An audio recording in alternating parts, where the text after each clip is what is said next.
6:46 now. This is 1320 WILS. We have new job numbers out today. 211,000 new hires last month. Some say this means that interest rate hikes are coming for sure this month. Let's talk to Clark Hodges, financial strategist at HodgesCapital.com. Clark, how's it going tonight? Pretty good. How are you doing? Good. First of all, what kind of year has it been for the markets? How did things turn out so far? It's been a real frustrating year because some things have moved in the first half of the year. You thought maybe we'd get a consumer-driven market in the second half of the year. It really hadn't happened. I'd say by and large, most fund managers and portfolio managers are down to up a tiny bit for the year, and that's what the indexes are doing. The indexes are doing the same thing, up a little bit or down a little bit. Kind of breaking even. And what is this?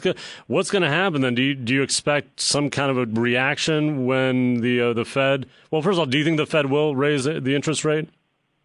I do think they will raise rates. I think today's rally in the market, based on the jobs that were announced today, is an indication that the market's okay with it. Now, I may be totally wrong on that.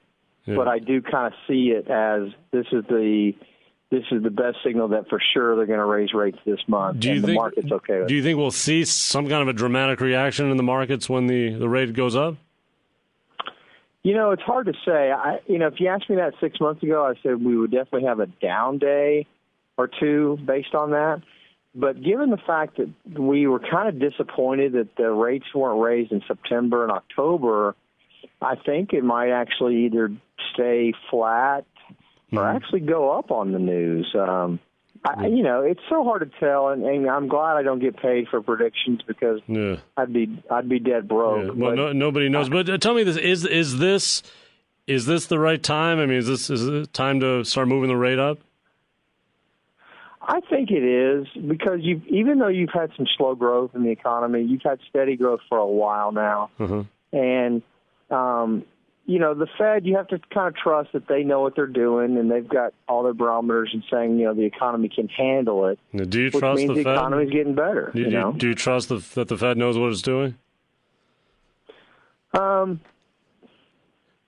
That's a good question. I'm leery of a lot of government agencies, and the nice thing from what we do at Hodges Capital is we don't need to worry about that because we are investing in companies where we know the businesses backwards and forwards, and it doesn't really matter what the Fed does. If the businesses we're investing in are doing well and growing, then their stock prices will take care of themselves no matter what the Fed does. So, what do you view as the hottest sector right now? The hottest sector? Yeah. Really, if you were putting your money in now, looking ahead, where would it be? Well, if I was putting in now, looking ahead, I'd go into a sector that's a little bit beaten up, and I'd go into a sector that I would think would get better next year or the year after. Like energy? Down there. And I'd say retail has been beaten up. Now, there's some retail names that have done great this year, so you say, well, some of those have done really well. The retail, consumer-type stocks have been beaten up pretty good. Of course, energy. There will come the day when energy prices go back to $70, $75. So energy you could make an argument that energy stocks are undervalued for the long term. And that's the good thing about owning a fund. You're diversified. You own stocks in a lot of different industries. The construction industry, the materials like cement and wire and copper, those kinds of businesses are probably going to do real well, because we're probably going to get a highway bill out of our government, and that should do well. So those are some of the areas that I'm looking at. And because the Fed says, look, this is part of a bigger program. We're going to start probably in December and keep going through the year. Well, what kind of a year, when you're looking into next year, do you think that'll play a role in maybe dampening the market somehow? Or? I don't really look at it that way, because if the rates are going up, then that means to me that bonds in general are going to go down in value, and that will cause people who own bonds to look elsewhere to get safety and income off of their investments. So that means they're going to go to stocks. There's no other choice, really, for them to go. So I think in the long term, rising rates will help the stock market. It will particularly help the stocks that are blue chip in nature that pay a dividend, because a lot of those bond holders will want income and they'll want some sort of safety, and blue chips are going to offer them that best option. And so in the long run, I think it'll do well. I think an election year, you would make the case before every election year that election years are usually pretty decent in the market. Right. And so we're facing that next year. So I'm optimistic about having a good 16. And I think you'll know right away when you get into January. Sometimes in a new year, right the first few days of the month, you can see a different market altogether. And I kind of look for that this year. I'm not sure I'll be right, but I kind of look for that this year. Yeah. Next year. Because we've talked to experts here who say, look, we are in the facing a real complete meltdown. They say that maybe next year, maybe the one after, but we're sitting on this huge bubble, and it's just a matter of time before everything falls apart. Don't see that at all. Well, now, what do you I'm sure you've heard some of those projections too. What do you think about? I mean, where do you think that comes from? That concern that we're sitting on this big bubble right now. I think it comes from most people thinking that you can't have a bull market go on for an extended period of time without a correction or a bear market. And have we had one? Have we really had a proper correction here? We've only had one 10% correction in the last 3.5, 4 years, and that was this year. And how often? And so it did happen. You're saying in August that drop that occurred? Yes. Okay. Yes. My take on that is that we are not in a euphoric market.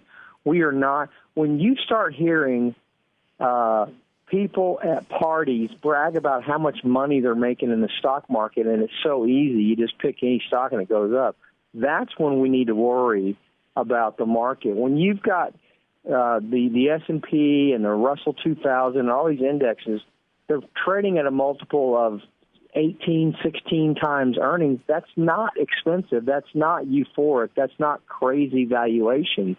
So I don't see that. You could, by living through times like 1999, 2000, you recognize when you see euphoria. And believe me, 99, 2000, the internet stocks and all that stuff, companies were coming out and trading up immediately on their IPOs. They had absolutely zero earnings, and their stocks were going to $100 and $200 a share. That was euphoria.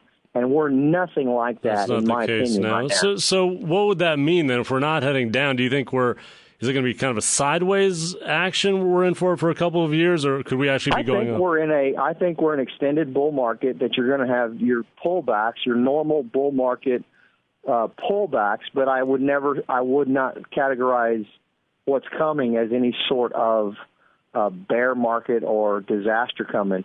When we have pullbacks, it's going to be, in my opinion, a buying opportunity for an extended bull market that we're in. Right. So next big drop, you're going to be looking to buy, you're saying? Oh yeah. And that's what we do. We're optimistic. We're long. We're not shorts. We don't short stocks at all. And so anyone listening that short stocks is going to make the opposite case, and that's fine. But with decent economic growth, with a lot of entrepreneur owners mentality in the country after the Great Recession of 2008. You've got a lot of businesses going to be consolidating over the next few years. The small companies are going to be bought by the large companies. And I just think we're in an extended bull market with your normal pullbacks that are healthy in any good bull market. Yeah, even Thursday, things came down pretty well, right? And then today, boom, we are right back up. Yeah. Is this? Are we in an especially volatile moment right now? Would you say? No. The only thing I would say is that you're going to have sectors and industries that worry about the tariff situation. I mean, if I was in California and I had a retail stock that was only based in California, I think I'd be a little concerned about, are people going to get out and keep spending money, or are they going to stay indoors for a while? And those kind of things are worries. But I think as an overall country, we've got a good situation. It's not great. It can get great. But I think if we had a little less regulation on corporations, that would be all we would need to have a real healthy 4% type growing economy. And, you can make good money in stocks in flat markets for sure. As long as you pick the right ones. That's the thing. Yeah. You just got to be in the right company. Yeah. You got to be in the right stock. It's Clark Hodges, financial strategist at HodgesCapital.com. That's HodgesCapital.com. Clark, thank you very much.